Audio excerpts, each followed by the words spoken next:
اتفضل يا ابني، اتفضل بقى براحتك خالص. وانت تقول لي بس اروح فين عشان انا مش عارف اروح فين. ده مكان قدسك، وده انت قدسك ما تصدق؟ فطرتش كده. لا ما شربنا شاي. شربنا شاي شربنا حلو خالص. شاي. قلت بس قول ابونا لي انت فين لسه ما فطركش؟ طب ماشي ماشي. عيب علينا احنا بقى، طب احنا انا هناخد نفطره. لا لا لا، المشكله ان حتى كانوا جايبين لنا الاغاني شوكولاته ستروب ولحمه يا ابني. وستاربكس مش شغالين هنا النهارده. كانوا جايبين لنا شوكولاته ولحمه يا ابني. اضطريت. اكيد يا سلام. قلت بيجربوني.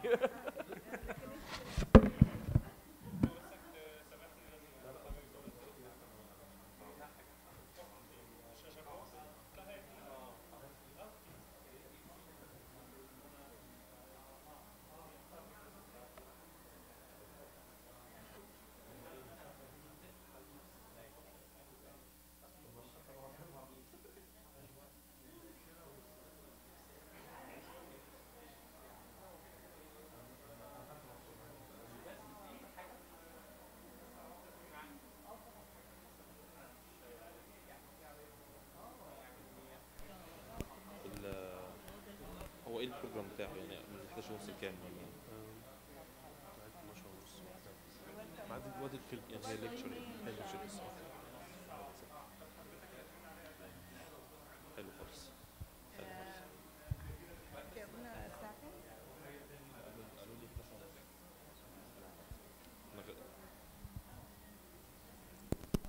قلتلك يعني برضه لو تحب نشرب حاجة أو حلني يا ابي. اتفضل يا ابني، اتفضل يا ابني، انا مبسوط شفت. قاعد لبكره. انا ماشي بعد الكورس على طول. خلاص كده. قلت لك الساعه كام؟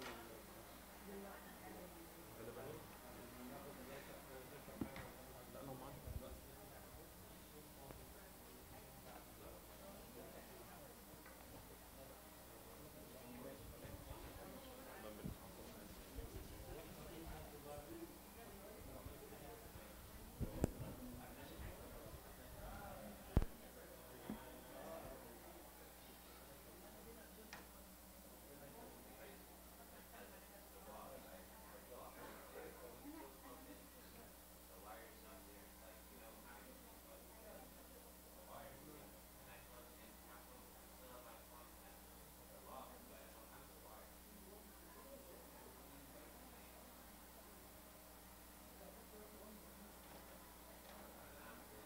ابونا فين ابونا؟ طلع كده؟ ينفع هي رايحه. مش بتصلي. مش بتصلي يا حبيبي. ربنا يبارك فيك. احنا مستنيين نفسك تيجي تعمل لنا انجيل. حاضر حاضر. شوف الميعاد اللي يناسبكم امتى فيهم تكون في اوف الصبح وفي خلاص. هتصل تليفون. ابونا مشي كده.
In the name of the Father, and the Son, and the Holy Spirit, one God, Amen. My name is Father Daniel. I'm from Seattle, 2 hours by plane up north.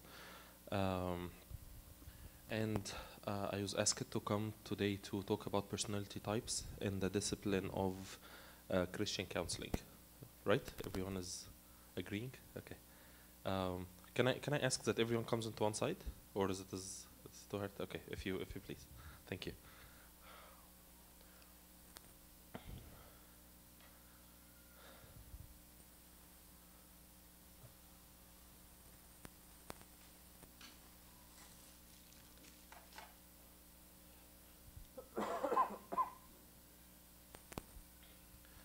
Thank you. Okay, let's get started. So I wanted to talk about personality types a little bit, and before we start anything around or about Christian counseling, it relates to me and it relates to the person whom I'm serving. So everything that we're saying is gonna apply to me first, and it has to be first, and then it applies to everyone else. I'm used that we always start to pick up something from the Bible to contemplate on, and then use this contemplation to start our lecture. So this is part of the Gospel of St. Mark. It talks about one of the miracles of a person who used to be blind, and the miracle of him getting to see again. So the Bible reads, then he came to Bethesda, and they brought a blind man to him and begged him to touch him. So he took the blind man by hand and led him out of the town. And when he had spit on his eyes and put his hands on him, he asked him if he saw anything. And he looked up and said, I see men like trees walking. Then he put his hands on his eyes again and made him look up, and he was restored and saw everyone clearly. Okay, and this is something we always remember in Christian counseling, is we want to start to see others. We want to see them through. At the beginning, all of us are blind.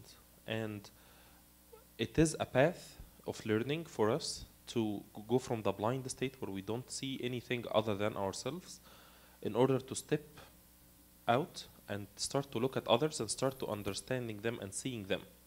At the beginning, we might not see them clearly, but through Jesus Christ and through prayers and through education, we see them clearly step by step. Like the man started to see the people like trees, and then he started to see them as people through the work of Jesus Christ. So prayer and real relationship with God is not just words that we say. It is something that helps us to see better, to understand people better, and to go through service better, and to handle my own life better. There is a verse that says, whoever is seeking God understands everything. Whoever is seeking God understands everything. طالب الرب يفهمون كل شيء. So anything that we're gonna say, it is not just science. It is trials from science to let us understand things, but the true understanding is coming from the Holy Spirit. And we know, and so many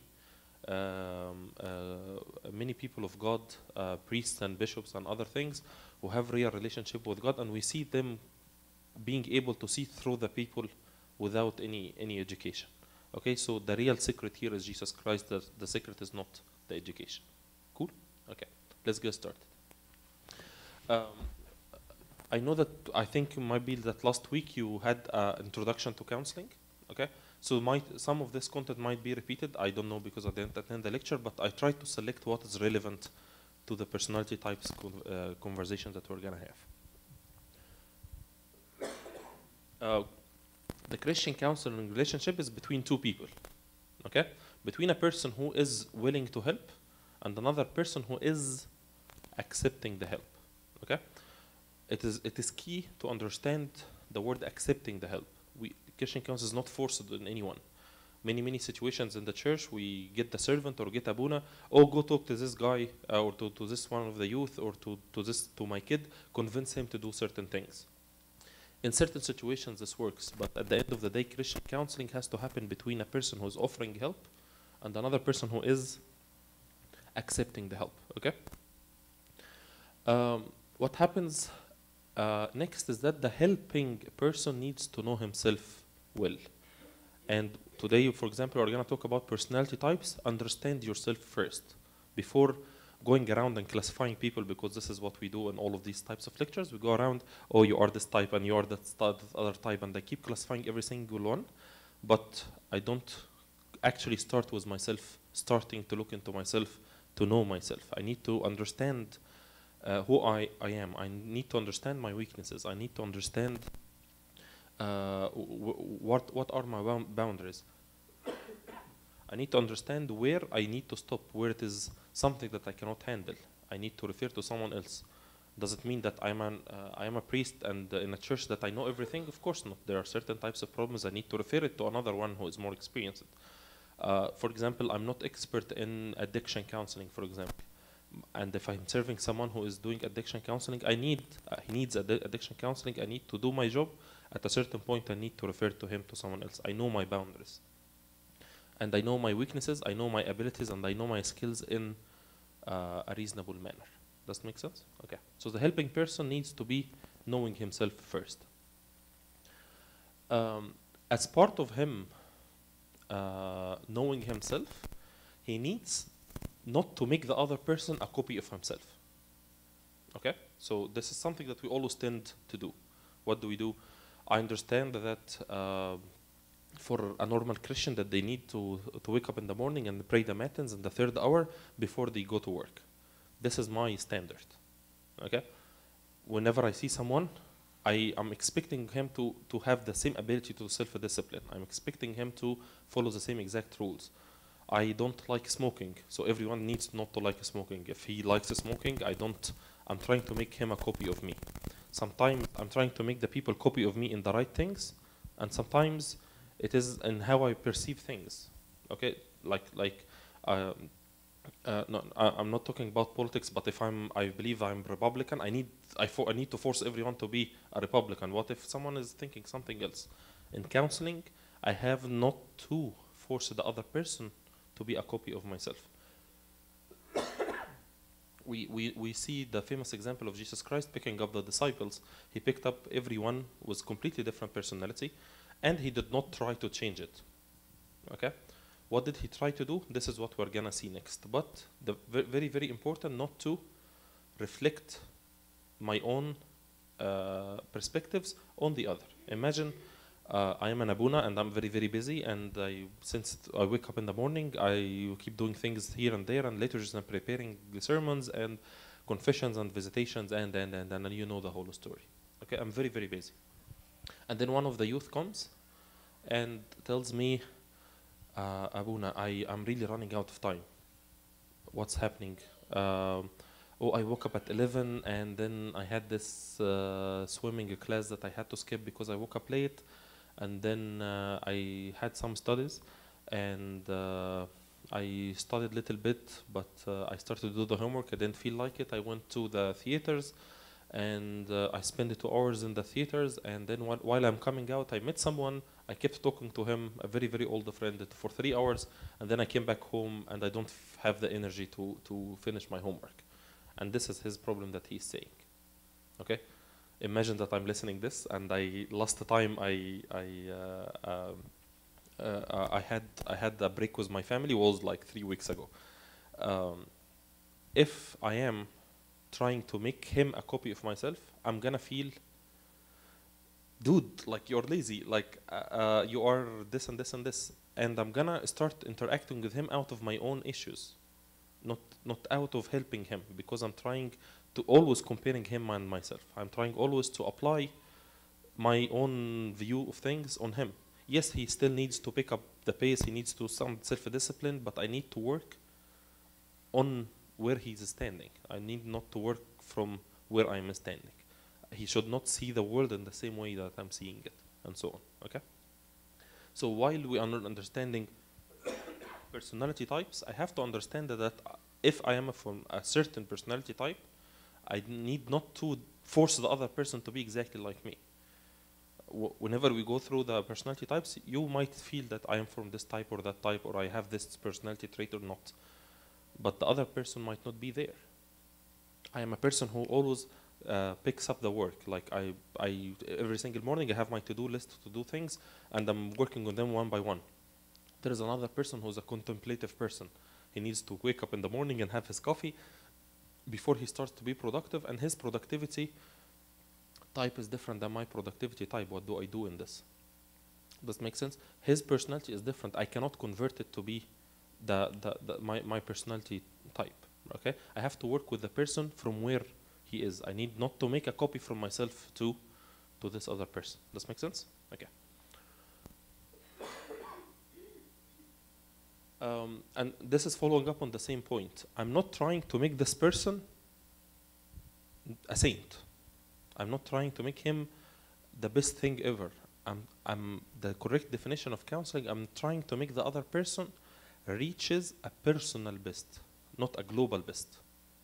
Okay? What does this mean? Like all of us, whenever we are working with our kids, I want them to attend every single liturgy. I want them to pray all of the prayers, read all of the Bible, and force a particular discipline into my kids. And this is the best kid ever. And we have a very, very static image of who's the best kid ever. And this is great. All of these things are great things. But I need to work on making the person reaches his personal best, not a global best. Because if I'm trying to reach the global best, I keep comparing. Oh, look at your other friend is doing this and this and this, and you're this and this and this and this. And I ignore the personalization of this person. Counseling is not about reaching the best case. It is about reaching a personal best. Today he can stand up 5 minutes for prayer. Let's start from there and go to 7 minutes. And we all hear about graduating the spiritual life or any other discipline, even if you're going to gym. If you're going to the gym and you see all of these bodybuilt guys, when I'm gonna reach there? If you have a good personal trainer, the personal trainer always tries to push you towards your personal best. Like he's not all the time comparing you with everyone else who has been there for 10 years and they are all trained.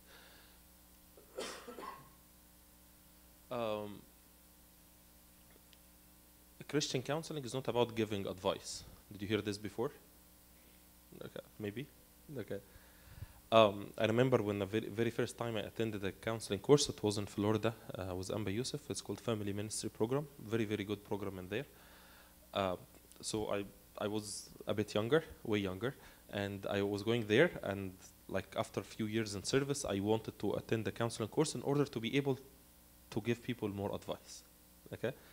So I went there, I stood right exactly like you, and I remember the lady who came to teach us the very first lecture, she told us, okay, if you're coming here to learn how to give advice to people, just get out. This is not the place for doing this. It follows the same concept. Why? Because if I give advice, I'm giving a solution. But if I help the person to make up his own decision, I'm building a person who is not dependent on me. Okay? Because we need not to have something that's called the Messiah complex. You know what the word Messiah? Savior. Messiah complex, someone is thinking that they are a savior. Okay, so any servant. Oh my God. As long as they are alive, it's fine. Okay. So a lot of us during our life and service, sometimes we think that we are saving the people. I am the person who is doing the work to save the people. No victims. Sorry? Okay. So we as servants, sometimes we think that we are saving the people. I need to go to this person and tell him what is the right thing to do. And I need to go to this person and talk him through his thoughts and convince him to do this and this and this and this. Counseling is not about giving advice. If I give an advice, I'm training the people to depend on me more and more and more and more. And what happens next?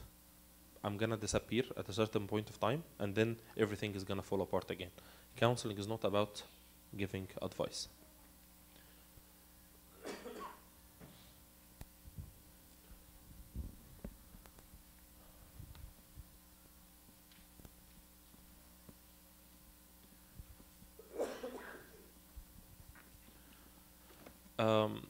The next thing is that counseling is not about being a hero.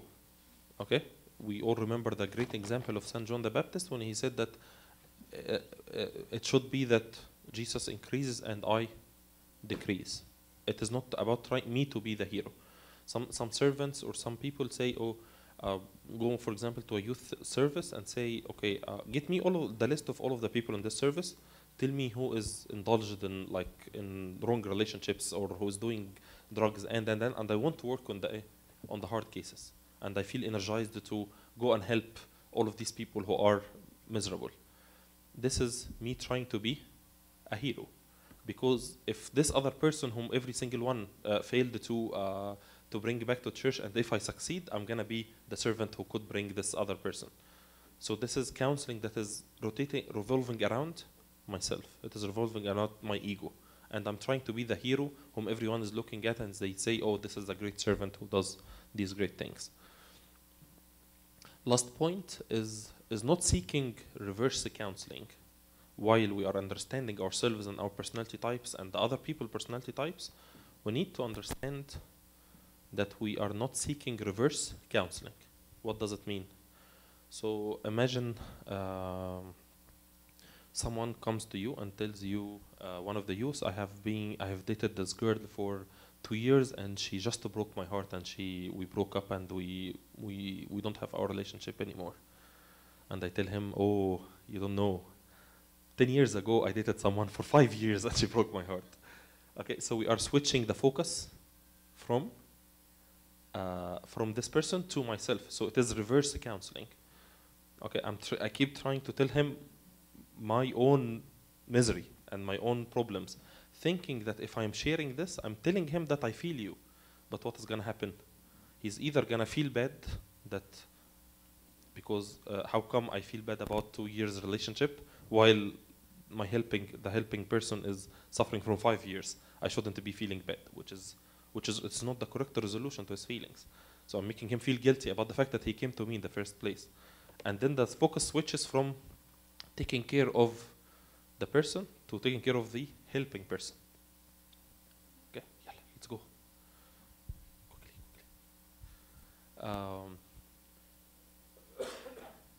Does it make sense? Okay. So I think this is a very, very important slide. If we comprehend it, we can avoid so many mistakes in counseling sessions or contexts. Again, we have to understand that this applies to myself before anyone else. I need to know that I'm not a hero. I need to know that Christ is the Savior. I need to know that I need to respect the other people's personality types. I need not to keep reflecting my own self on others. I need to reflect Christ on others, not reflect my own self. Okay, cool. What's next? Sorry if the text is trimmed a little bit. Okay. Actually, sorry for the title. The title is wrong. Self is perceived on 3 levels. Okay. In regular counseling, it is 2 levels. On Christian counseling, it's 3 levels. Okay. So it is either what the person is, how he is perceiving himself, how the person is being perceived by others. This is the worldly view of self. And in Christianity, we say how God is perceiving me, as a number 3. So in any secular studies, they are going to talk about the first 2. Is how can I mix between how am I perceiving myself and how I am being perceived by others. But in Christianity, what do we say? What do we talk about? We talk about also how God is seeing you, because it's very, very important in knowing the self-worth. How much value do I have? How much self-worth am I? Am I the image of God, or am I coming from some other place where I don't value myself in that other place as much? So in a lot of Christian helping techniques, we bring a lot how God is valuing you, how God is valuing His children, versus in the world outside, we keep struggling between balancing, struggling a lot between balancing the how the people are perceiving me, and how can I handle this if they like me or they don't like me, and how I'm perceiving myself if I like myself too much or I don't like myself at all. Okay. Um, so it's very important to balance all three. And it's very important whenever I'm talking to someone, I need to understand how he is standing in each of these levels and how can I correct this standing within his self-perspective. My personal view is called the person. My how the others are perceiving me is personality, which is going to talk about today. And the third one is God's perception. Okay, this is hard. Okay. So I wanted to share. I wanted to share this quote from someone who's called Carl Jung. He says, "Until you make the unconscious conscious, it will direct your life, and you will call it fate. If you don't understand yourself, if you don't make the unconscious conscious, okay, what's gonna happen? The unconscious is gonna direct your life, and you're gonna call it fate." Do you get the quote? Okay. So understanding is a key thing in order to understand what God is doing with us, how He's interacting with us. If we don't understand this, we're gonna keep perceiving everything in life as fate. Okay, and we keep hearing this all the time. People are saying, "Oh, like life is so hard on me," or "What this is happening and that is happening, and I don't have control over what's happening. Why don't you come to church? I work 5 jobs and I do this and this and this." And I don't understand that my unconscious is what is directing me. My fear that I don't get enough income to support my family is pushing me to work 24/7. Therefore, I think that I don't have a chance to attend the church. But what the problem is, what the unconscious. I don't have the enough faith that I can survive in a different way. So, when the unconscious, if it keeps unconscious, I'm gonna consider it fate. Once it becomes conscious through what we talked about at the beginning, through Jesus Christ, I can see better. And through education, learning, how can I understand myself more? Okay? What else? So, you know what's the difference between person and individual? Between these two words. Person and individual. Does anyone have thoughts? Are they exactly the same? No, yes, maybe. Probably not, right? Sorry? There is definitely a difference. Okay. Yeah. For example, this is very limitation of English language. But for example, we are talking about the 3 hypostases as 3 persons, but we never say that they are 3 individuals, because individual is wrong word to use. But we use the word person. It's still wrong, but it is better than individual. Person, individual is a standing alone entity. Doesn't need anyone. Doesn't talk to anyone. Like he can survive on his own. Okay, person is a person that his existence is depending on the existence of others. There is dependency in the existence. Therefore, the concept of community exists. For the person, the concept of community exists. But for the individual, I don't need anyone. That's why we don't use the word individual with the 3 hypostases, because the 3 hypostases are working together. Okay, so with person, the concept of community is what is there. Like, because the person cannot survive on his own, the person needs to integrate his existence with the existence of others in order for all of them to be surviving.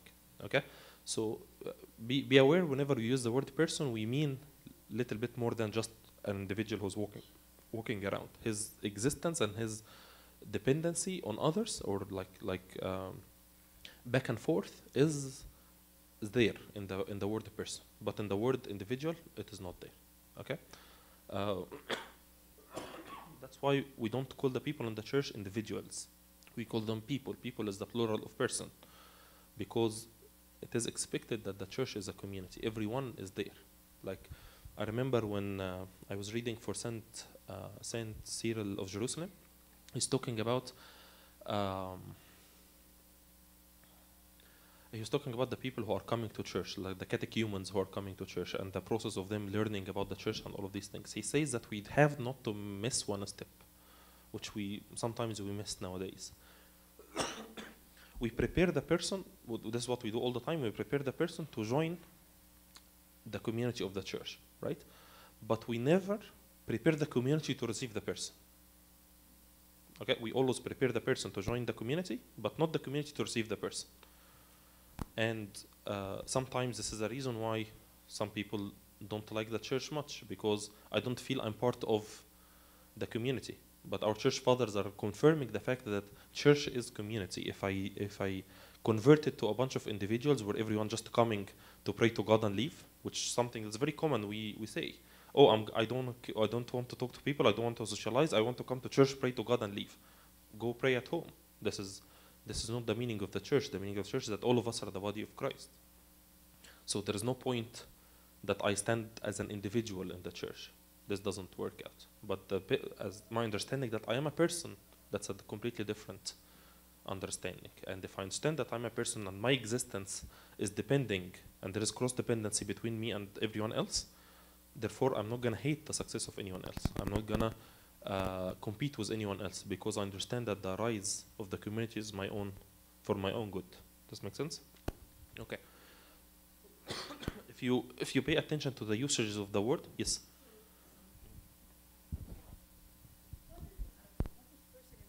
فرد وشخص. individual فرد و person شخص.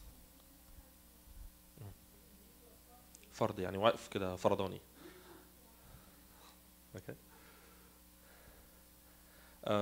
So please notice the differences between the usage of these two words in your day-to-day life. You're gonna notice a lot of difference, and you will see that we tend not to talk about individuals. We are talking about people most of the time. Okay. Oops.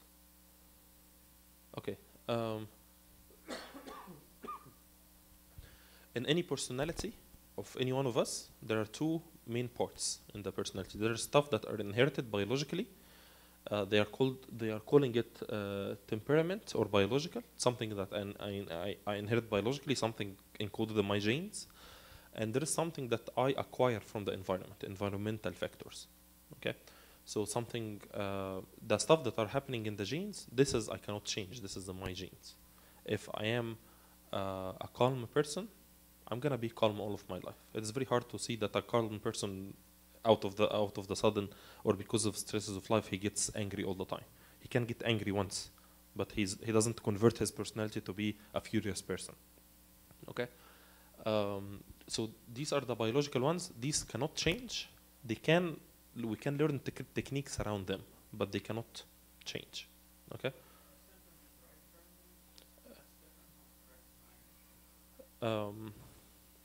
Temperament is coming from the word temper, and the temper is expected to be, of course, the word can mean different things in different contexts. But what I mean, it's important to understand the meaning. What I mean about the word here is the stuff that I'm getting in my temper biologically. Okay. I understand that some people in psychology, unfortunately, have a lot of schools, and everyone is using words in different ways. But what's important to me to understand the meaning, not the exact word. That some parts of my personality is biological. Okay.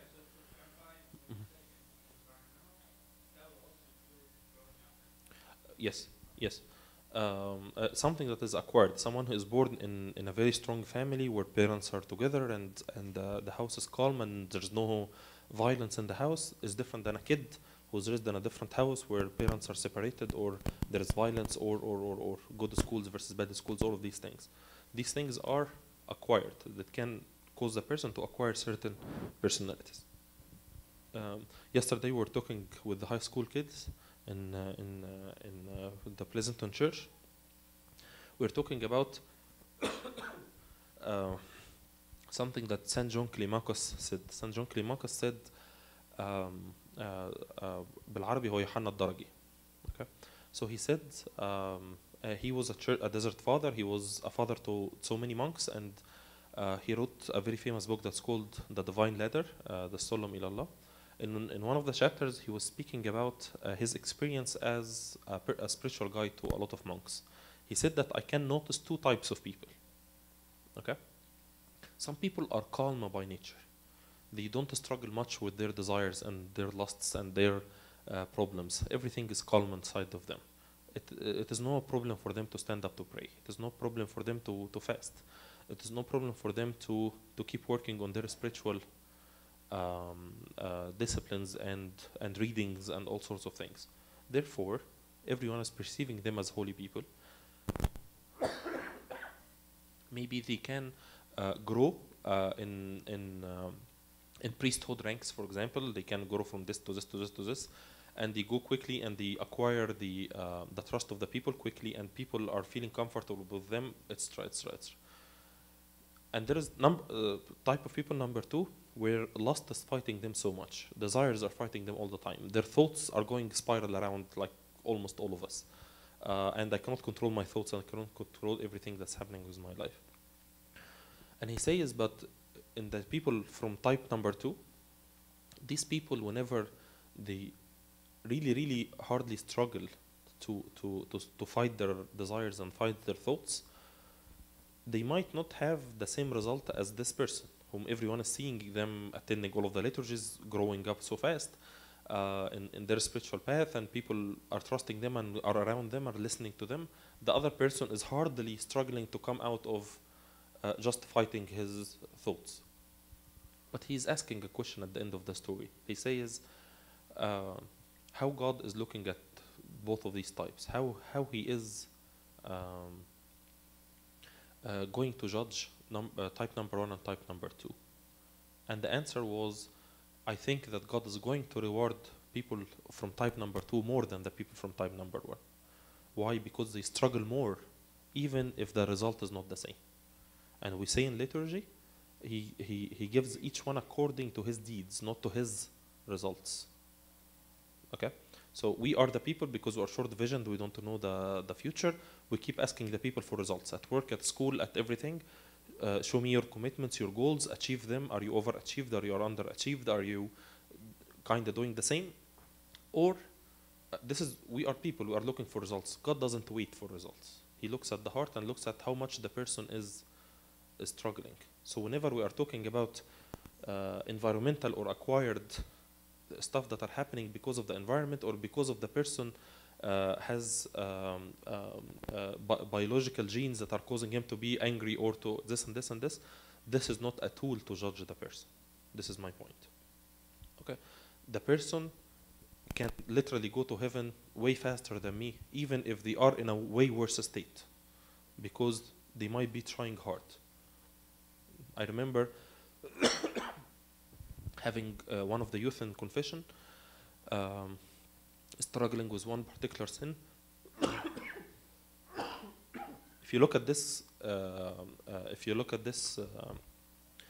of this one person in the church, you will have the impression of, okay, this person is not really a church goer. He is having afro hair and wearing all sorts of weird things. When he came to confession, he is crying because of his bondage to his sin really hard, more than anyone who is in the church all the time. And I remember he's telling me, next time I'm going to come and I'm going to tell you that I succeeded to fight my sin. And I saw him many times after, and he could get out of a sin that known to be very hard to fight. And he's still a person whoever comes to the church, everyone is looking at him, oh yeah, okay, we're just having him because we love and accept everyone, but yeah, he's not as good as me. Okay, so whenever we are talking about personality traits or personality types, it is not a tool to think that the person is bad or good. If I know more about the person, there's not a tool to do this, because God is not looking at results. God is not looking at the current state, he's looking at the struggles of the heart. Make sense? Okay. Okay. There are two ways to classify the personality. Okay, two main ways. There are tons of schools out there. If you go online and look for ways to find the personality types, there are so many ways. So I picked up two ways that I think they are good summary for the two types, or two ways to classify the personality. Okay? So in general, we're going to talk about two ways. In the next, I don't know, 15 minutes, we're going to talk about way number one. Way number one is saying that there are 4 main personality types. So any one of us is going to have one personality type out of the 4. And what's going to happen next? You might have little bit of the other types, but you have a dominating type. Okay, and then this is how you are interacting with others. There are so many ways that are following this way of thinking. Okay, so that we are classifying the people into types, and everyone has a dominating type, and they have other types. Okay.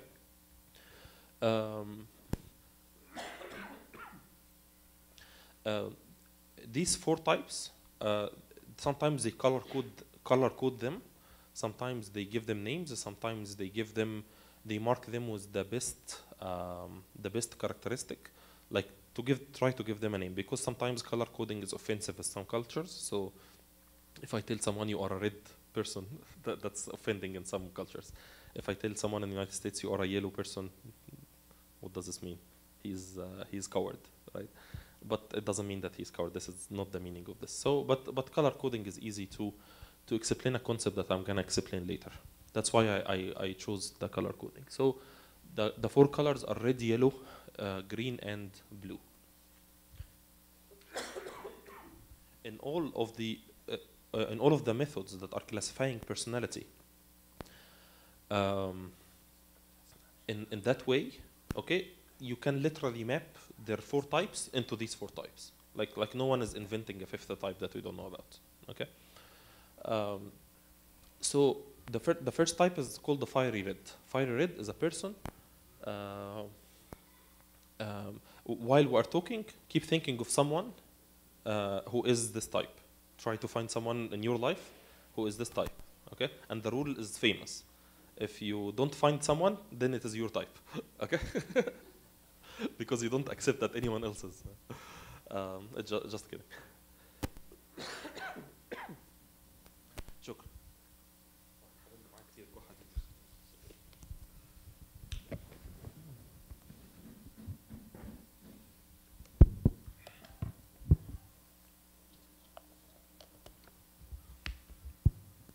So the fiery red person, he's a person who wakes up in the morning, as we said, with a to-do list.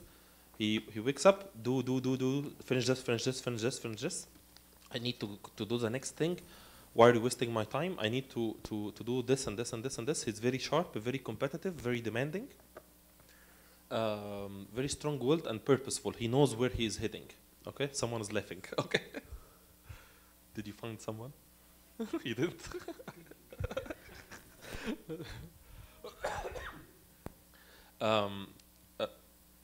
In every one of these types, I'm having a slash.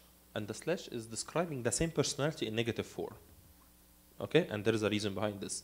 So the red person who's very competitive, for another person, they can see them aggressive. You see my point? Controlling or overbearing. Sorry. And this is the problem with personality types. That I can be, as a counselor or as a servant in the church, from a type. And the other person is from an opposite type. So I'm receiving his good traits as if they are bad traits. You see my point? And he is seeing my good traits as bad traits if he's opposite type. Does make sense? So a person who is competitive and demanding, he can be perceived as controlling and aggressive. Does make sense? So we have to, while we are understanding personality types, we have to understand not just, oh, he is from this type. I have to know what I might be doing that is irritating him, that he is misperceiving it about me. And I need to be aware because I'm there to help. You know, sometimes you see people and you say, oh, I don't feel the chemistry between us. So one of the reasons is this, because each one is from a personality type. And the good traits that I see about a person is actually perceived in the negative way because he is from an opposite type. Does that make sense? Okay. The sunshine blue, sociable, dynamic, demonstrative, persuasive. He is a social person, social butterfly. He goes into any place and he immediately can make a conversation. He can make a lot of little talk. He is very, very warm person to be around. The negative way is calling him hasty, frantic, and indiscreet. Imagine that. Let's continue the colors and then use our imagination to have some funny things. The next thing is called earth green, caring, encouraging, patient, relaxed. He is a person who is listener. He's standing still.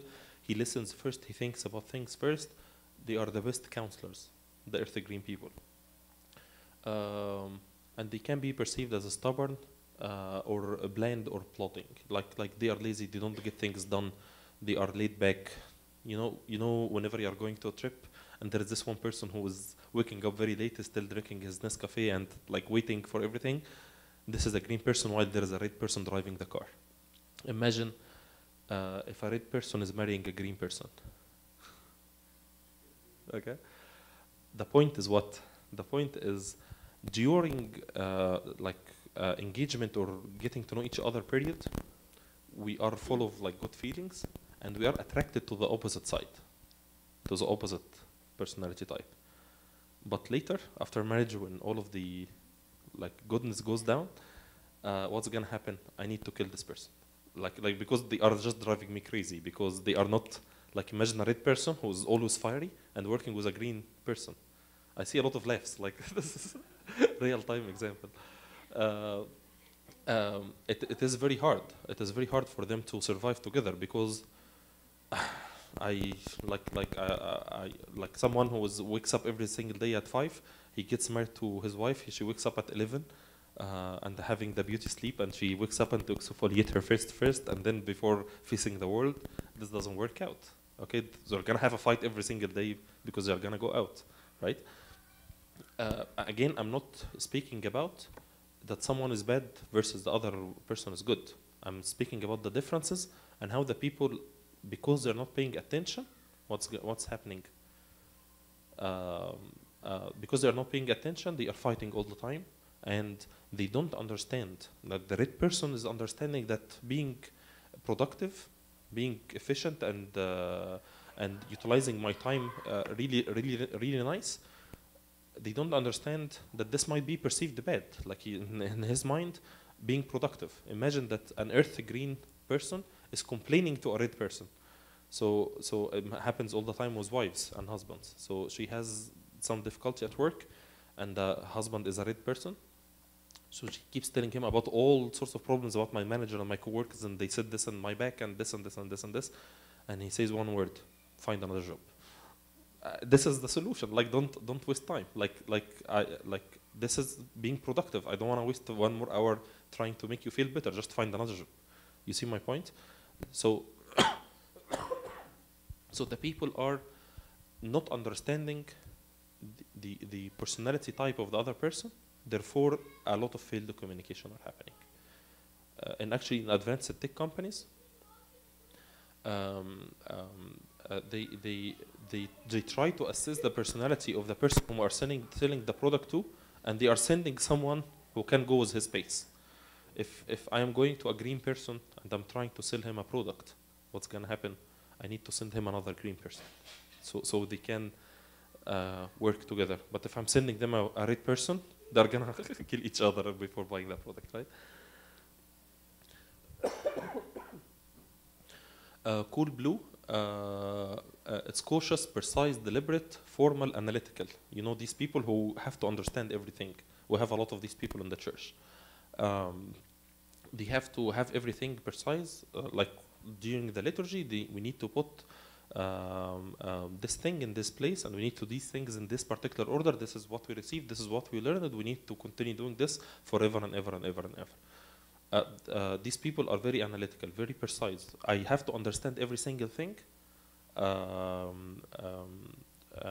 before believing it. Like, so if you are standing now and you are very doubtful about, oh, what Abuna is saying, and he might be wrong, there might be something else. These are people who are analytical, but they need to understand in a comprehensive manner before they are persuaded to move forward with anything that's being told to them. And he can be perceived as indecisive, cold, reserved, and suspicious. Again, if a red person marries a blue person, what's going to happen? The red person needs a decision in 2 seconds. The other person have to study the whole matter before doing anything, right? Imagine like the shopping, very famous shopping problem, a man and a wife going to shopping. You know the story. They go through all of the all of the shops out there to see all of the options, and then they go another round to make sure that they are having the best price, and then they buy something. This is the blue, okay, and the man is red. Like get the first pair of pants and we're done.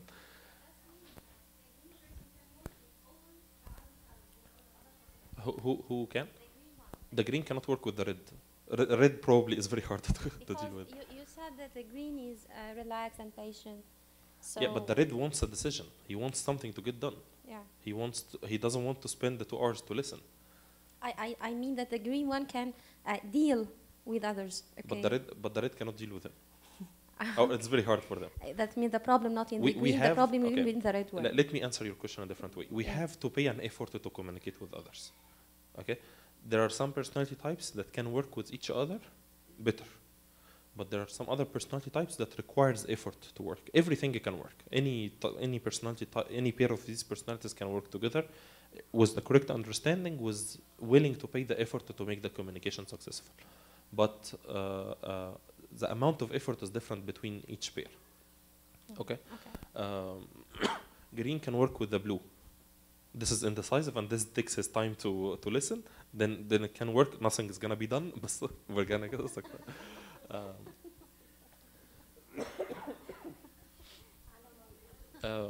The personality studies back in the days when I used to work before priesthood, whenever we are planning a software project,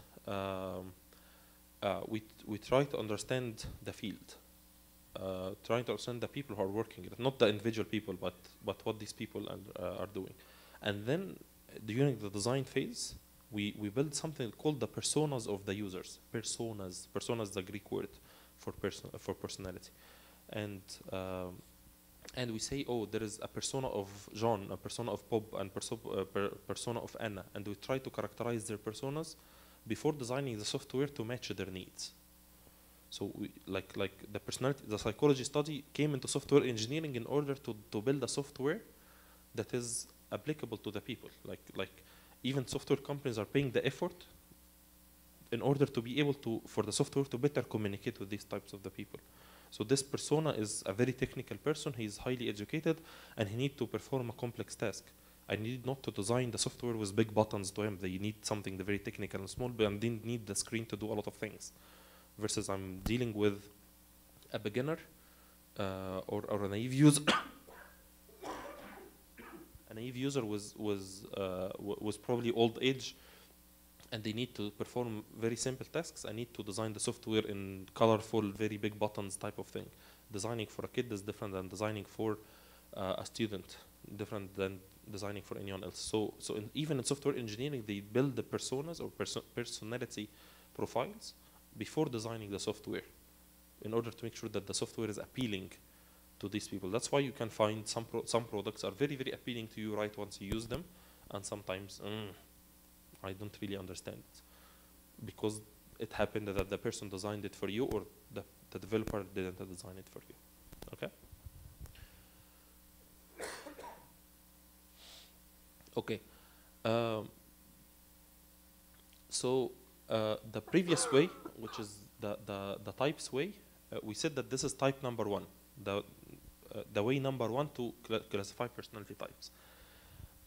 What I personally think that this theory is limited because you have to be one of the 4, okay, and you have little bit of the others, okay. It is kinda limiting the variability of the personality. Like I'm pretty sure that even among you now, while you were trying to classify yourself, you might I am between red and yellow. I am between yellow and green. I don't really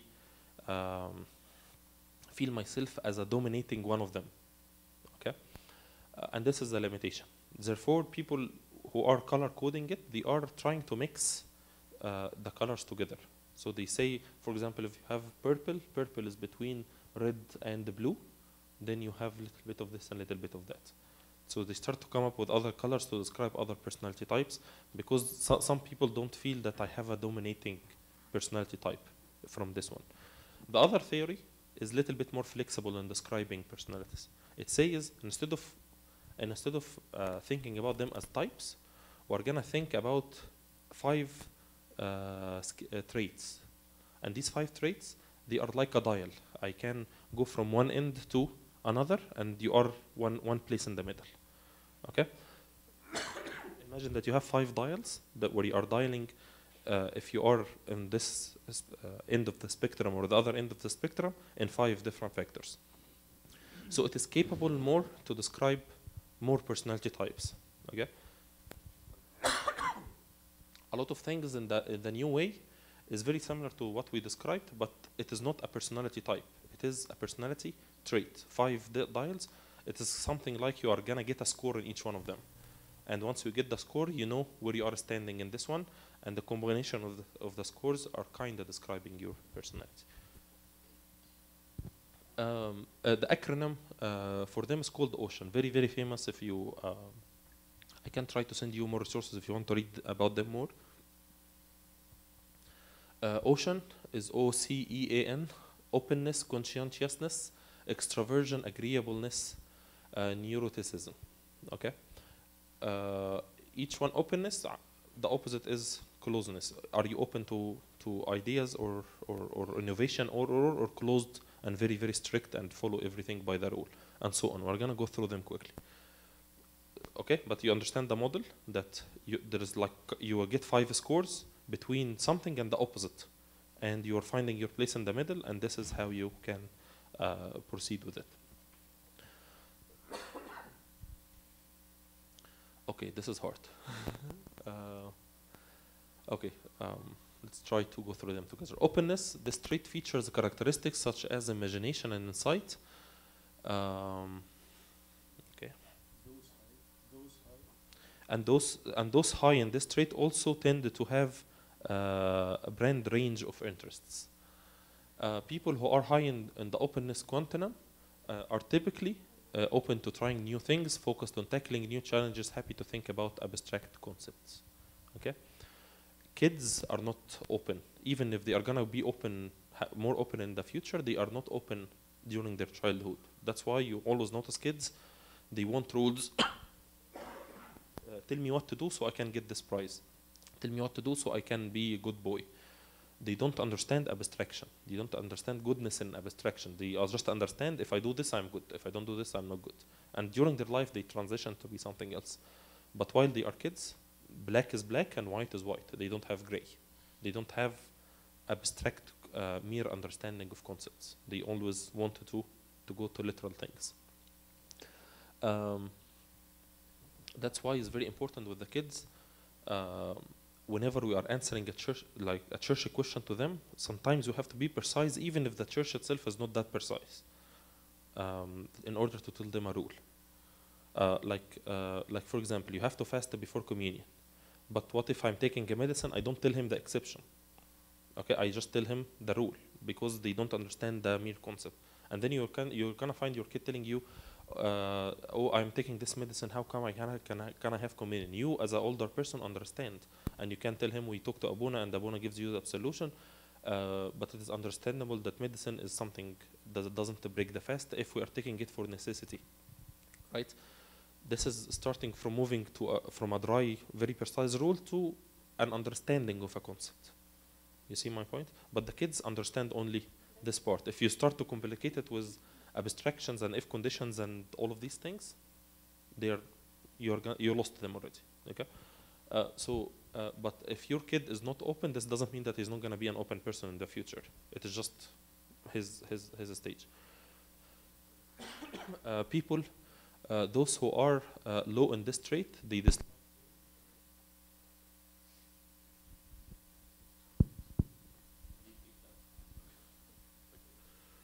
sorry if I'm taking too long, the microphone is complaining. Okay, so they dislike change, do not enjoy new things, resist new ideas, not very imaginative, and dislike abstract or theoretical concepts. Again, we're not talking about bad people versus good people. It doesn't mean that the people who are closed are bad people whom we don't want, or we don't want to change their traits. That's not the point, because these people are very good at keeping a lot of things that requires a person who doesn't accept a change to exist. All of the church fathers who protected the faith, they were very, very closed on the faith, even if they were open about something else, but they are very closed about changing the faith. They don't say, oh, this might, we are smarter people now, we can think about it in a different way. No, it is, Jesus is still the Son of God regardless of the time and the age and anything else. And this is closeness that is great.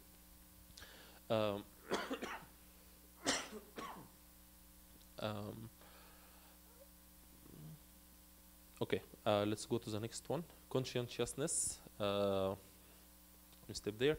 Standard features of this dimension include high levels of thoughtfulness with good impulsive control and goal-directed behaviors. Highly conscientious tend to be organized and mindful of details.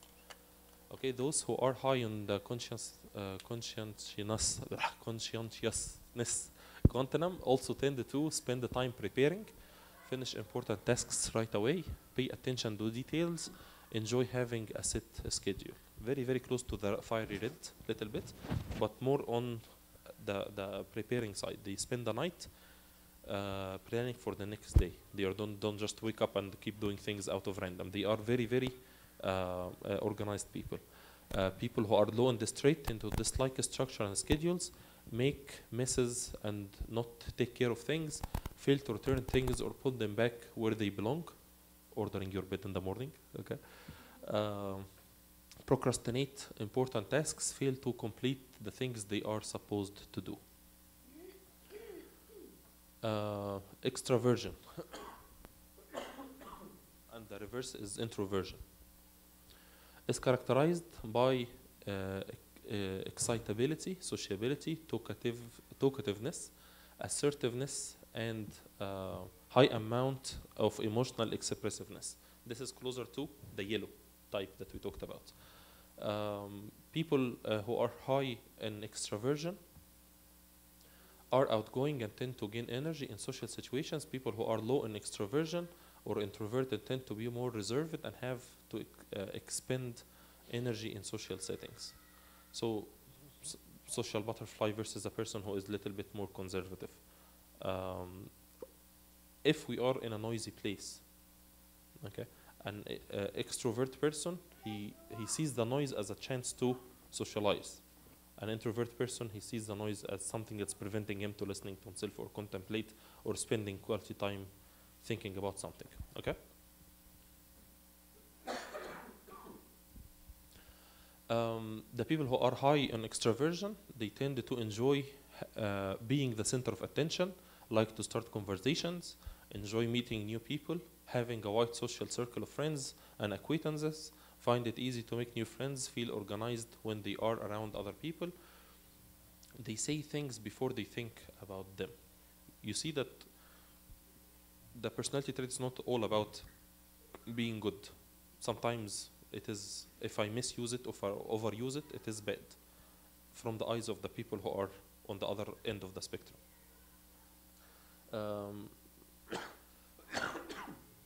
People who rate low on extraversion tend to prefer solitude, feel exhausted when they have to socialize a lot.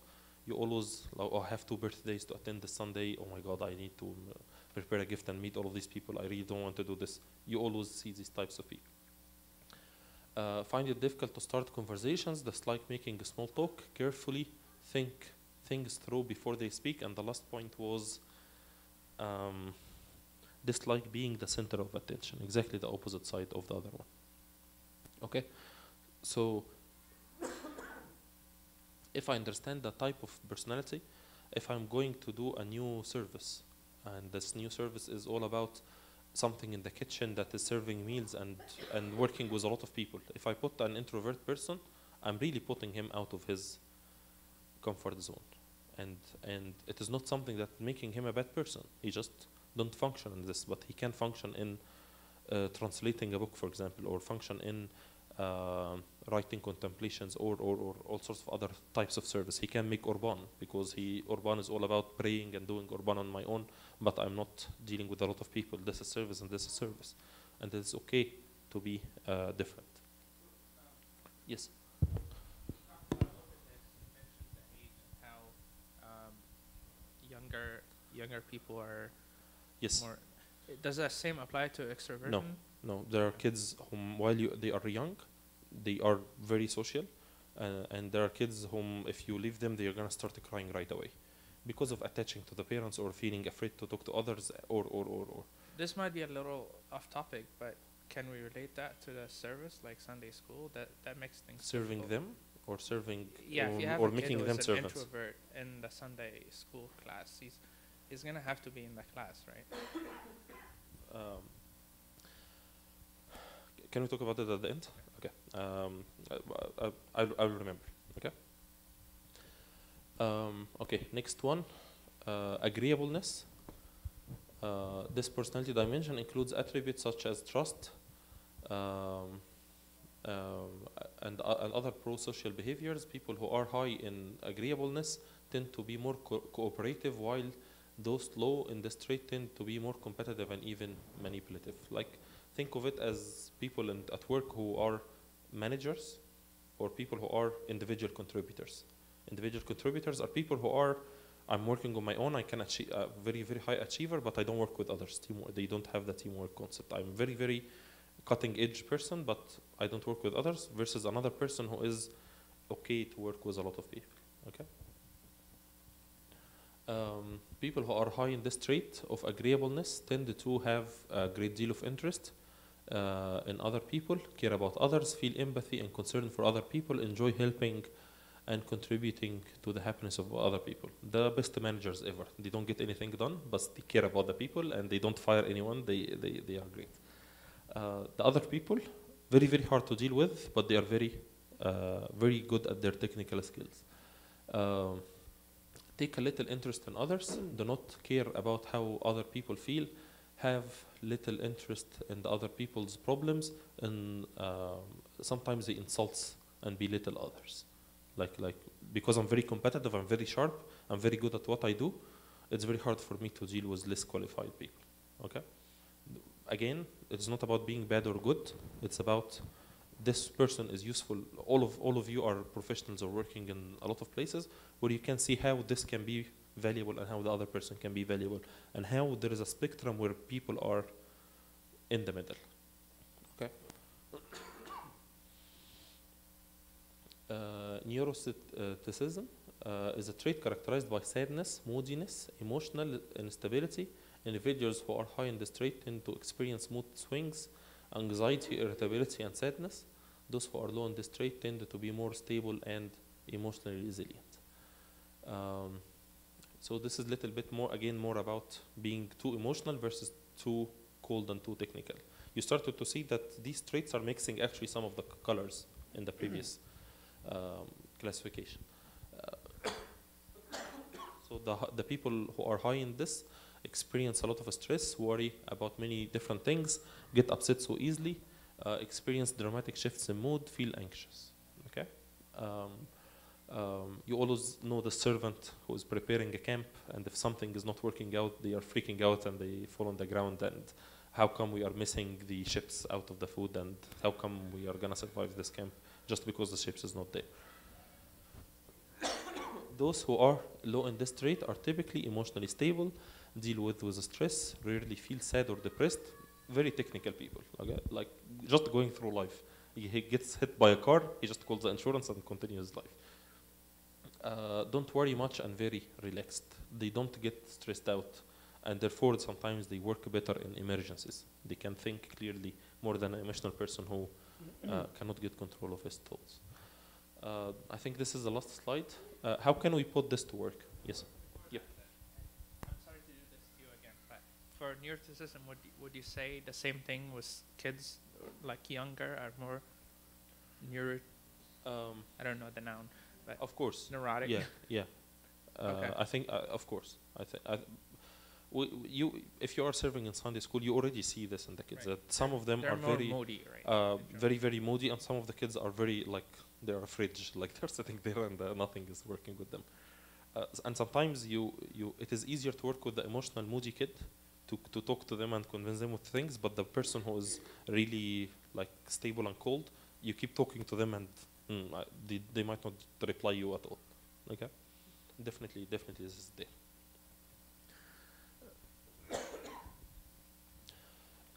So putting this to work, I tried to think of a few applications of how can we make use of this, of what we learned today, and definitely this is not just the only application. I think in one of the studies I heard about job interviews, okay?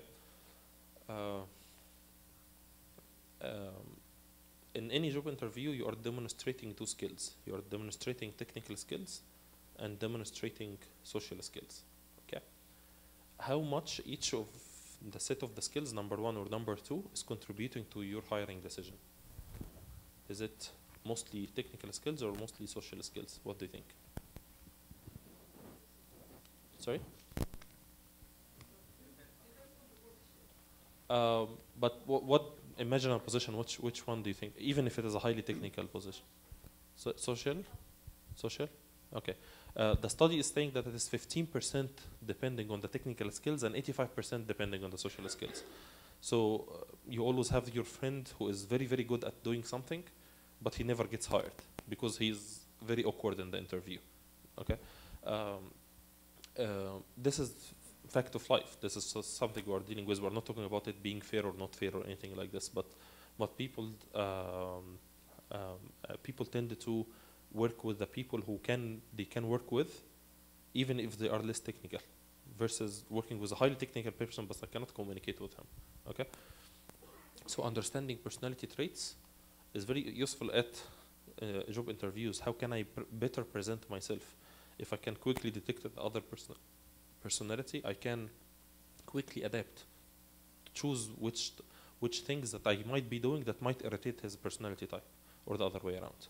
Okay, because the social skills and the how the interview is going is way more important than your technical skill. The person might not even be able to see your technical skill because of the social setting. It is awkward, or we cannot communicate better with each other. Assigning servants. Imagine that you are starting a new youth meeting.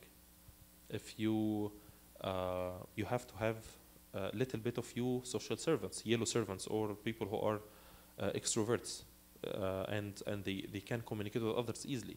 Don't start the service with a blue person, or don't start the leader might be a red person, but the people who are marketing for the service, they can be yellow people, right? Or more social people, or more agreeable people. But if you put a red person to receive the people from outside, okay, just go and do it like just.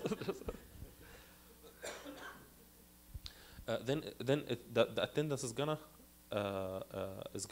be low, right? A long time ago, I read a study about Starbucks. If the details are not very accurate, don't judge me on this. I read it really long time ago. But if you notice at Starbucks, I'm from Seattle, so the headquarters of Starbucks is there. We have a Starbucks in every street. Probably here as well, but like the business model of a Starbucks is way more manifested in Seattle. I didn't walk around here that much to see if it applies here or not. But their business model is Starbucks is not the best coffee, if you didn't notice. It is not the best coffee, okay? Even in Seattle, we have way better places to go to, but they are not as widespread. But how come Starbucks became so famous? They decided that everyone whom we are hiring is mostly either still in college or just fresh out of college. They are young age. They can make a lot of little talk, and they are presentable and they look nice. Okay, and almost every Starbucks you do the same. So a lot of people actually go to Starbucks to have the conversation, not to buy the coffee. Okay, but they end up buying a coffee at the end because they always talk over the counter, right?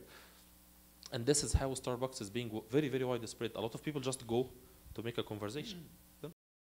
So if if in their business model they didn't pay attention to the personality of the person who is making the coffee, it can kick a lot of people out. Okay, it's just another coffee place like anyone else. But how come it is not the best? It is very expensive, and still a lot of people get to go there. I remember last year, the whole computer system of Starbucks at Seattle went down. I'm not sure if it affected San Francisco or not. So they started to serve coffee for free because their slogan is to make sure that you get your cup of coffee when you need it, not when our system is working. You know, so they made a rule that you cannot get more than 2 ventis while you are going there, but they give it out for free. Okay, so this day everyone like spread the word, like Starbucks is giving 2 ventis for free for any drink you ask for. So imagine how many people went on this day. It was so much. Next day, the system started working again. I went to Starbucks to get my coffee, and the girl over there, I was talking to her. I told her, "You must have been exhausted from yesterday. I heard it was very very bad. It was really bad. Like imagine like long queues of people who are waiting for their free ventis." I told her it must have been a very very long day for you yesterday. She told me, "Yeah, it has been very hard, but you know what? They deserve it because." They charge so much. Like, why do I pay $5 for my cup of coffee? She is not complaining to me. She is making the little talk. She saw that I'm talking about yesterday, so she made up a story about yesterday. Therefore, I remember this story, and I'm actually telling it to you. The fact that the visit is memorable this is exactly what they are seeking, and they are looking for. That I'm telling you about my little conversation with Starbucks. I give them a free advertisement without anything. You see the point. So them choosing the right personality at the cashier caused them all of this success. If we are assigning servants and services, paying a bit of attention about the personality types makes me utilize these people well. It's not like if I have an introvert person, I have to push him towards dealing with people. They just can't. I need to achieve success with them in something else. People who are working in administration or back offices or in accounting or these people might not be the best people to go outside and talk, but I shouldn't be forcing them out of their very very far from their comfort zone. They're gonna stop serving. Does this make sense? So assigning servants at services, if you just pay a little bit of attention to these little details here and there, we're gonna make much more success about them. In marriage, we talked about this, like people at the beginning of dating or getting to know each other, they are a little bit more attracted to each other, ignoring a lot of personality types. They don't know that they have to live with this. But when the reality check comes, how come did I choose this person? I don't know how did I choose this person, and I'm struggling all the time. Again, we're not saying that certain marriage types are failures. It is highly dependent on the people, highly dependent on how much they love each other, how much they are looking forward to sacrifice for each other. Are they going into this marriage to give the other or to take out of the other? There's a lot of factors depending on this, because love can work with anything. But there are little things here and there to know. Like if a red person decides to work with to marry a blue person, they have to know that the blue person needs to be a little bit more red and the red needs to be way more blue. Okay, understanding this, then I'm making a conscious decision about how I'm proceeding forward versus hitting the reality when there is no going back. Okay. In one-on-one service, very important to pay attention to details about the personality. I remember back in the days at work, whenever they were teaching us interviewing classes, like how to make an interview and such, they are telling us you have to pay attention because some people, they feel offended if you give them a handshake. In some cultures like this, some people like this, those who are lived longer in Egypt, they know that there is a lot of people who don't do handshakes, especially women. So if you are in an interview of a company, if you don't notice with your eyes that the other person is ready to give you his hand, don't offer your hand. You have this much attention to details. This is we do in job interviews. We should pay even more attention in one-on-one service, because in one-on-one service, the person is even a little bit more vulnerable than being in a job interview or anything else. Because in one-on-one service, the person is exposing himself and showing what he thinks is bad about his personality, or bad things are happening in his life, or if I'm not paying attention to his type, if he is a red person, finish, and I'm a person who wants to talk for 3 hours before making a decision, after a while, he is gonna be bored and he's not gonna make think that this is a useful process for him. I have to adapt to the other person. Okay. Okay. I think I'm done. Back to your question. In Sunday school, the question is about how can I work with multiple personality types in Sunday school. The problem is mixed problem, because in most of the Coptic churches, the space is limited, and I don't have the luxury, whether in space or whether in the number of servants, or to adapt to different kids' needs. But we try as much as possible to do this. For example, we noticed that there are kids with special needs that are around there. And we noticed that they completely don't get any benefit from the class that is going on a regular cadence. So practically, what do we need to do? We need to meet with the kids with special needs, with agreement with parents and all sorts of things, to meet with them on another day, communicate with them in their own way. This fanciness of like dividing the service and meeting another day might not work all the time, because of time, because of servants, because of all sorts of things. There's also the language barrier.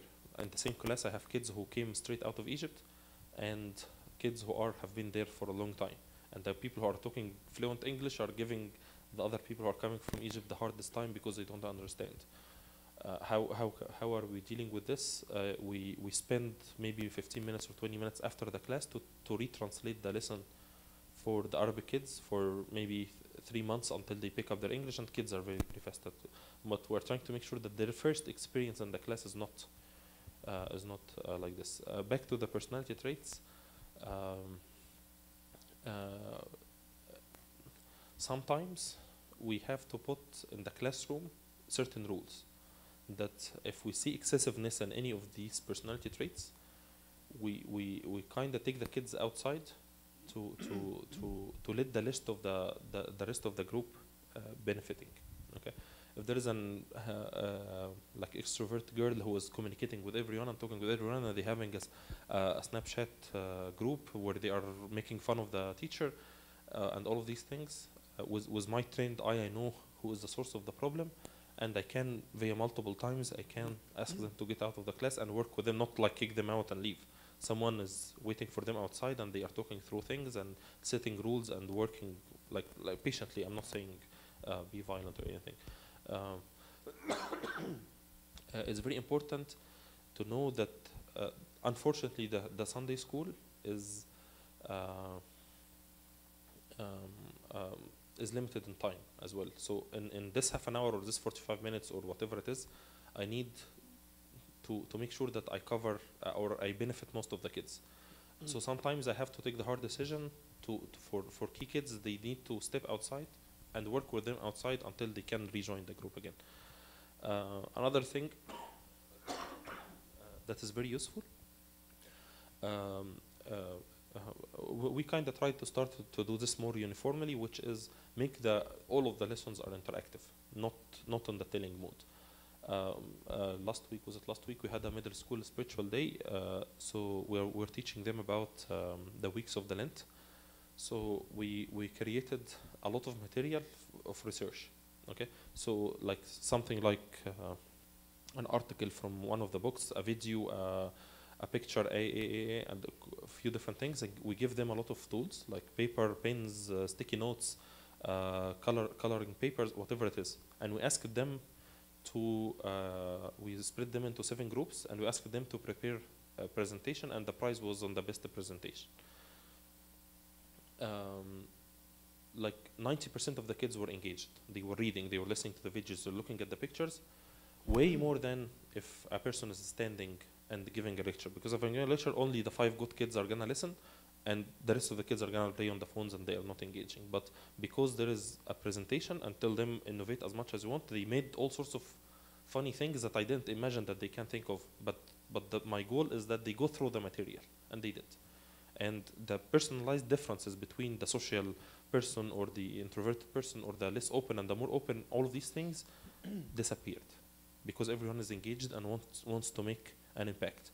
Even the shy person who doesn't want to act the play at the presentation time, they contribute with pushing more content into like suggesting ideas, but you guys go and act it. So he's making a lot of funny comments in the scenario that you're gonna act, but he's not acting. But he pushed his energy towards enabling his group to succeed, and he still feels accomplishment, but he's not forced to present. Does make sense? Coming up with these ideas makes, if the kids are working, my point is that the kids are engaging in the class, they tend less to show their other exceptions and personality traits. Okay? Does make sense? Okay. More questions? I think these types of personality is also affecting somehow the type of leadership or the leader what we have. Not in everywhere to select a leader we are using these categories to select the best leader for this job. So, or even in the service. So it's really required from me as a part of a work to understand the type of my leader in order to achieve the goals of the service of something like this. So is this right, or we should choose the leader with a specific personality type to succeed in this one? I'll answer both questions: how to select a leader and how to work with any leader. Okay.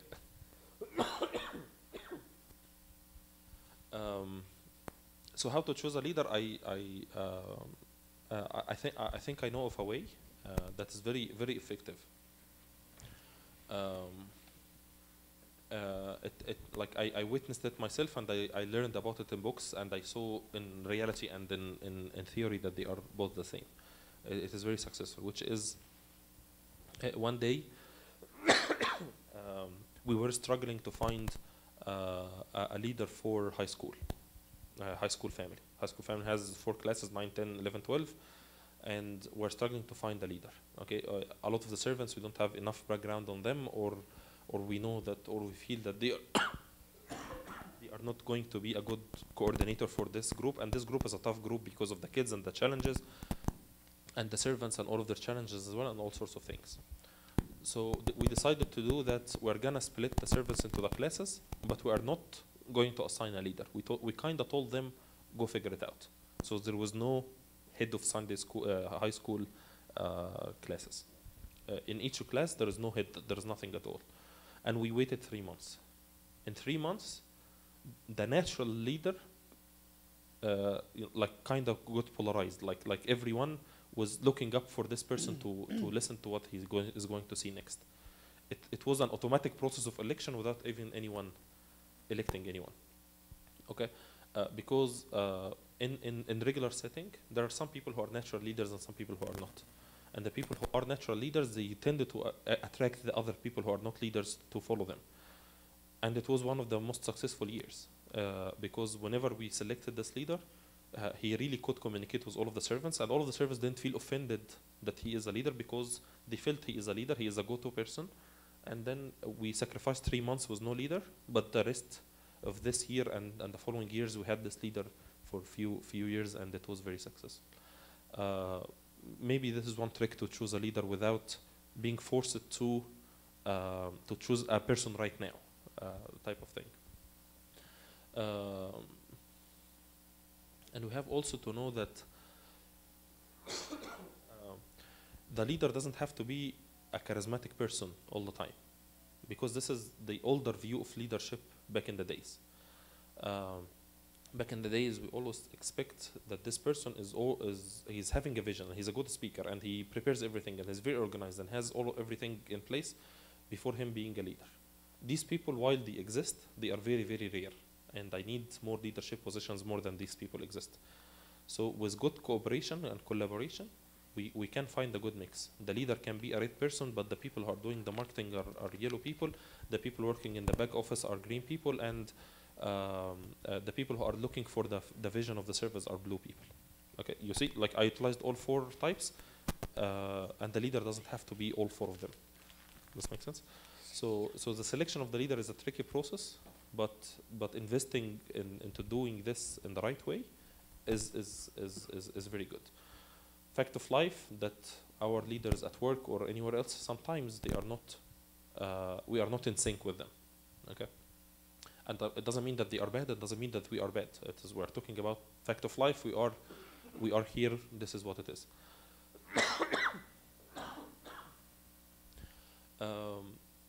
It's very important that the person, if they want to succeed, they need to understand the vision of the leader. I remember I was talking to one of the people who fresh came from Egypt.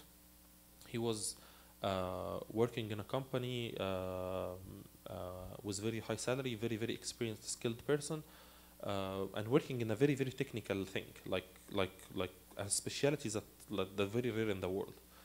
And they happened to come to the United States on asylum. For those who might have experience with asylum, there is a period of at least 6 months of no work. So in this period, sometimes people work with cash under the table, underpaid, and all sorts of things. So this person became from this great respected position where he is setting the direction and people are listening to his technical experience, to this person who's working as a cashier in a gas station. He told me something that I really liked. He said that I understand that this is temporary. I understand that this is a very bad situation I'm in, but I agreed to be in this position. So I'm gonna work the best I can in order to be a better employee, even in a cashier in this. And he meets the owner of the gas station, and he tries to understand his vision and what he wants to do, even though the whole gas station business is way lower than his level of competence. But he said, I agreed to be in this position. I'm gonna spend the full energy in this. Therefore, he again became the best employee. Not because of his technical skill, but because of his personal attitude that I want to succeed regardless of my position. This whole thing was, you know, like the maximum vision that they're gonna have is to build another gas station. What he used to work in Egypt was building another power planet, for example, like something completely out of scale. So there is the genuine desire inside the person to work with whatever situation they are put in. And this genuine desire is going to drive a lot of things. They are going to drive the person to understand his leader's point of view and goals and perspectives. And if I'm spending the time to do this, like back at the work days, whenever I work as a mentor to someone who is new hired to the company, I used to tell them, you have to know the what's it called? The commitments of your manager. Don't know your commitments, know the commitments of your manager and help him to do his commitments. Therefore, you're going to have a very successful relationship with him.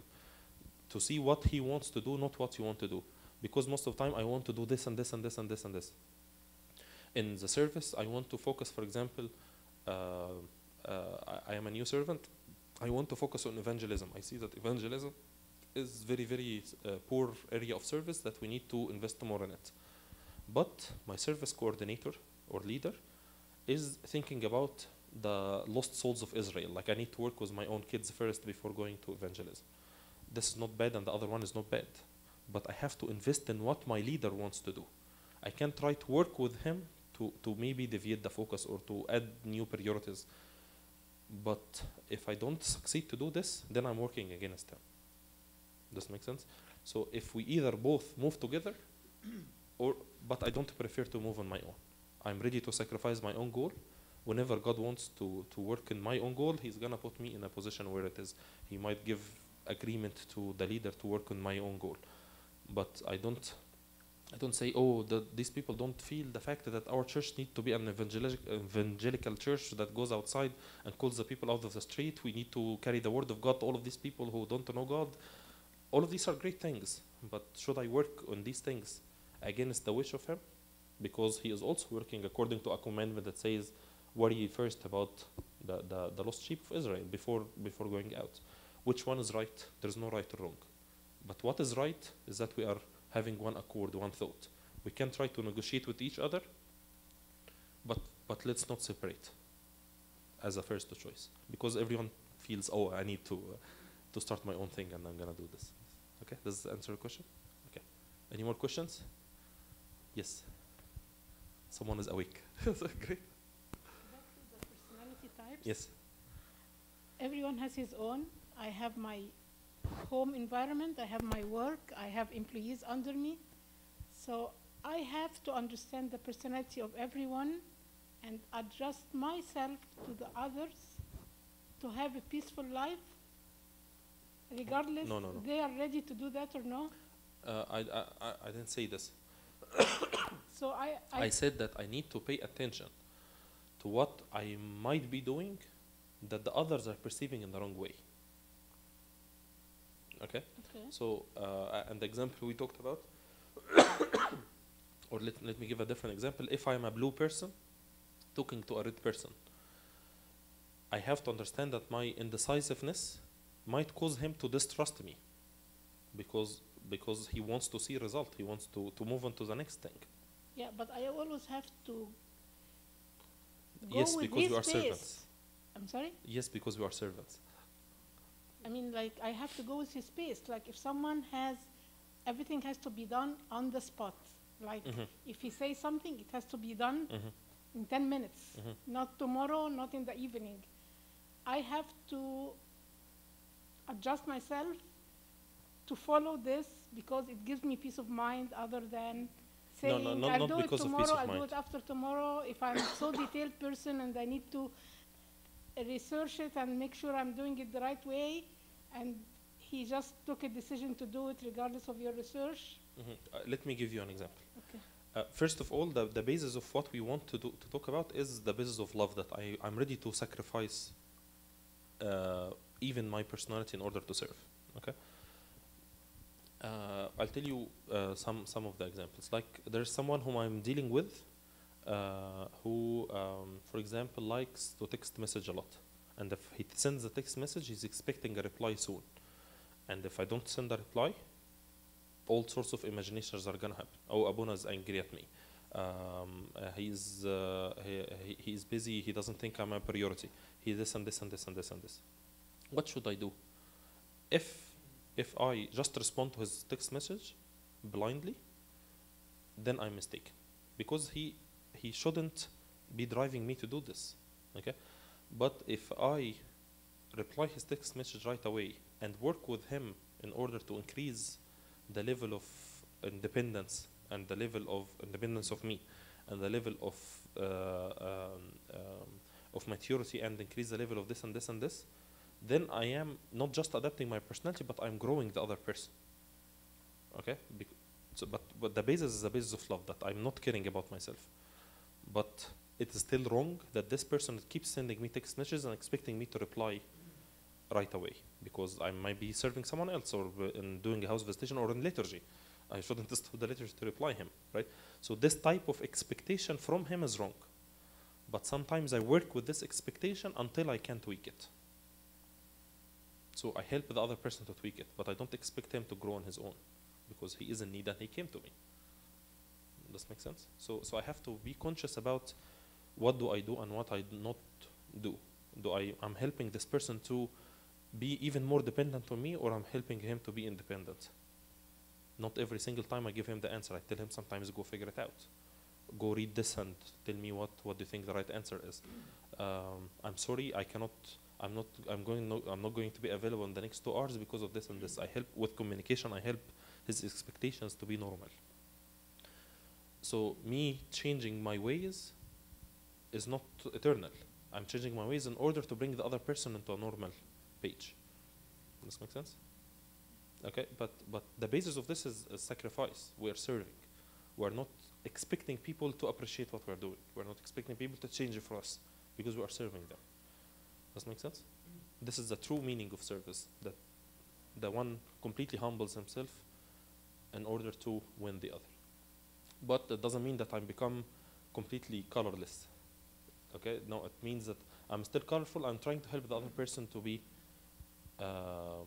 to be more mature, more productive, more whatever it is. Okay? Thank you. Yes?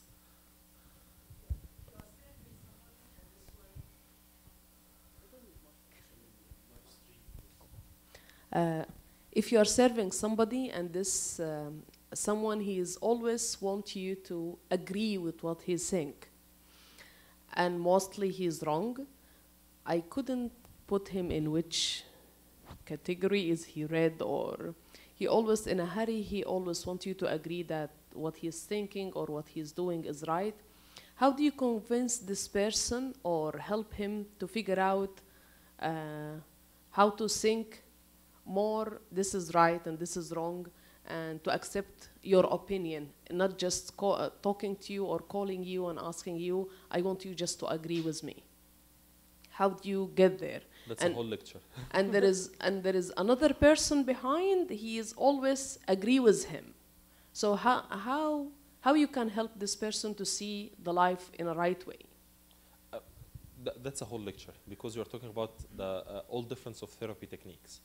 There is cognitive therapy, and there is behavioral therapy, and there is this and this and this and this, which each one of them can work with certain types of things and not. I'm not sure if there is something in the schedule that is gonna talk about this or not. Is there anything coming in future? Okay.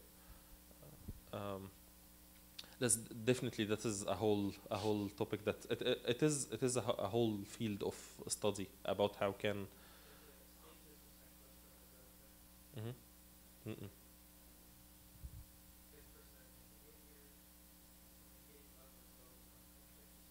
Yeah, I think the solving conflict one. So there is an upcoming lecture that is gonna talk deeply about this. No, any short answers?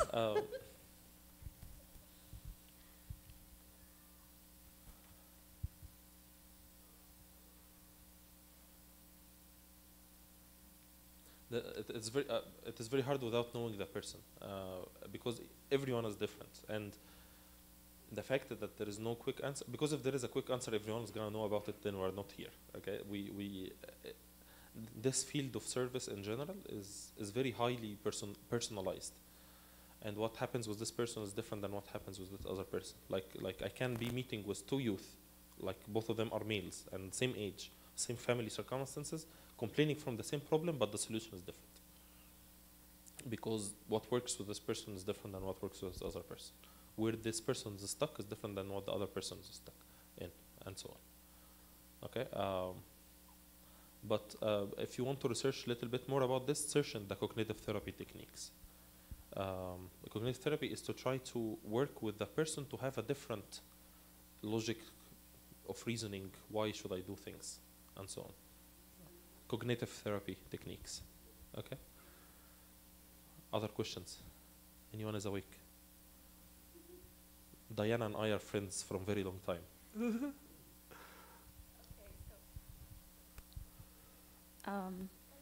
When is it healthy to push myself out of my comfort zone? For example, that I see myself that I'm not a leader. Mm-hmm. But other people may see me that I'm a leader, and they put me in that position. So sometimes the way I see myself, that no, I will not succeed because I know myself very well. But they try to push me to try. So is it healthy to say yes and try and may fail? Or I know myself, the best, and I accept myself this way, and I'm not going to try to change? Moses is exactly this type. And what happened is that God, like Moses, God told him, you're a leader, and he said no. God told him, you're going to be a leader. He said no. And like back and forth until God got a little bit angry. And then why are you failing to be a leader? Because he said that I cannot talk, I cannot do this and this and this. Then he started to assign him Aaron, who can fulfill the other things, but he did not change the fact that he is a leader. Okay. what we're talking about here is not an eternal change. Okay, like if someone is assigning you a leadership and service, that's gonna carry on for a year or two, but that's not going to be eternal.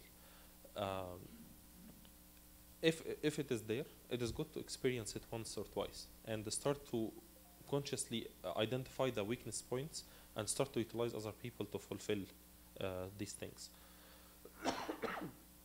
And then I try to work behind the scenes. I have to understand that am I having the correct vision of who a leader is or not? Okay. Like what we were talking a few minutes ago, there are some people who are charismatic and leaders and good speakers, and we like Pope Shenouda, for example, put his name anywhere, and you know he's capable of doing all sorts of things, but all of us might not have same characteristics, but still I have a little bit of leadership. First of all, leadership to myself, and this is something I have to develop. Okay, so even if I am not a natural leader, in which definition of leader? First of all, is it the world all fame leader, or in a little bit more practical way where everyone else can work on, and how much of a room of development I need to have. I need to be very, very frank with myself about my own weaknesses, and how can I utilize others to work with these things. Therefore, I can make a lot of success as a leader. And Moses became very successful. But Moses is kind of it's a spiritual thing. So I understand that God is going to help me to do that. But let's say that I'm applying for a job and it's a team lead, and I see myself that I'm not capable of leading a team, but my manager sees me this in me and say like, no, you're capable of doing that. Okay, I'm gonna pray and I'm gonna ask God to help me on everything, but like. I kind of refuse the classification between what's spiritual and what is out there, because I believe that all of them is working for the service of God, even my job outside. I don't really like the view of, if I'm doing this for work, therefore it is not a spiritual, God is completely gonna be far away or anything like this. Because even work is something that I'm doing in order to contribute to the kingdom of God, even work. Like having successful members in the church who are at very good positions outside, it is supporting the church a lot. Like if you are working in a very good position at a great company, whenever you come to Sunday school, and the kids understand that you are this high profile person, thank God the people at the church are not all crazy. There are people whom we know that they are very good. So I'm just, first of all, I'm removing the separation between what's spiritual and what is not. Okay. In the story of Moses, I think if we can classify him, he's a blue person. Okay, he's very laid back, maybe blue-greenish. Okay, he's very laid back. He's very calm. He's very patient, and it was mentioned that he was way more patient than anyone else in Israel, right? But look at every other situation. Some situations, God assigned Aaron to speak instead of him. In some other situations, he has Joshua to go to do the running and go discovering things and all sorts of things and informing him of what's right. He had Jethro, who was his father-in-law, who told him how to restructure. How can you talk to the people instead of you talking to all of them, and you are a blue person or green person who was very good listener. We're gonna live forever doing this. We're gonna structure it in a different way. So. Why I'm saying this about Moses, these are practical examples of how he handled the work. These are not just God is helping him, like in a miraculous way. It's definitely God is helping him, but it's not like a miracle that he's making the people obey. The people were not easy people. But these are practical examples of how he utilized certain techniques in order for him to be a more successful leader. Then we see at the end of his life, he is praying and the people are doing the wars. He's not even sharing in the war, but he is doing something that's very impactful to the war. Jethro, yeah, right.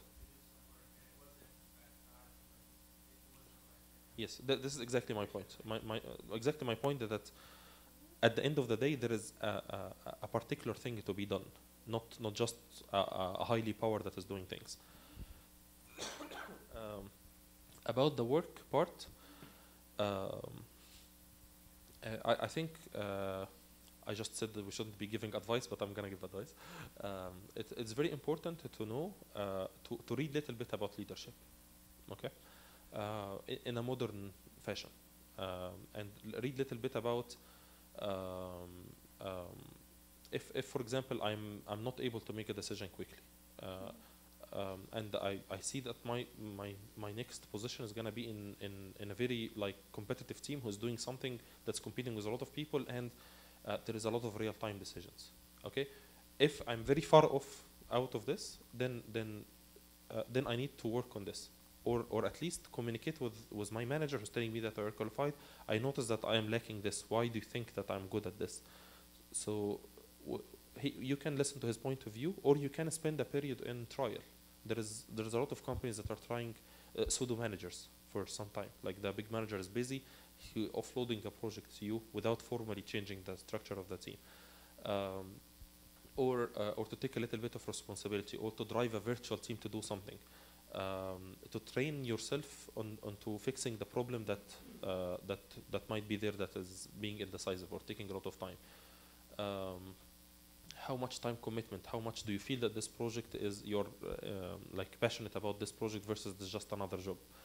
There is a lot of things that can define leaders. I have a lot of resources for you if you would like to read a little bit more about leaders. Assess yourself where something that can be worked on versus something that is that needs a little bit training. Leadership is kind of example, but something like being extrovert or sociable or welcoming people, or I see myself, I'm not that person. And, you know, well, I'm trying to understand, is there a way that I can change myself or change this trait? We talked that there are some traits that are like inherited, and these are very hard to change. They can enhance or learn skills how to make them more working, okay, but these cannot change, and there are some things that are acquired and these can change, okay. So it depends on the thing. If you are a person who doesn't like the noise, and your job is all about planning events and planning parties and being in noisy places all the time, that is something that is not fixable. Like I just like to be in calm places. This is not the work for me. Versus like taking decisions, for example, I can learn how to make faster decisions. I can through cognitive therapy or other things to know when can I enhance in this in this little bit more. There are things that can change, but they can change like on the scale, but they cannot change ontologically. Yes, they cannot change like who I am to be a completely different person. Yeah. This is not the case. Okay. Yeah. Thank you. But I don't want it to be a negative thing. Like I don't want it to be, oh, I'm not this person, I'm not gonna try, because there is a lot of room of improvements. And the Bible and practical life is full of people who did a lot of things which are super far away from where they started. Thank you. Anyone else is awake? Is there any way to make sure that the people at the live stream are awake? Okay.